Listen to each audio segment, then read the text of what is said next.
শেষ বিকেল বেলায় সূর্য অস্ত যায়, নদীও বয়ে যায়, চাষি আর শ্রমিকের দল ধীরে ধীরে ঘরে ফেরে।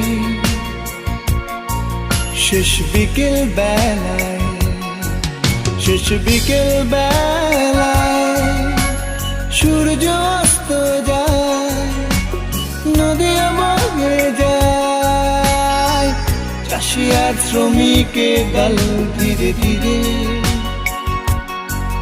ঘরে ফেরে। শেষ বিকেল বেলায়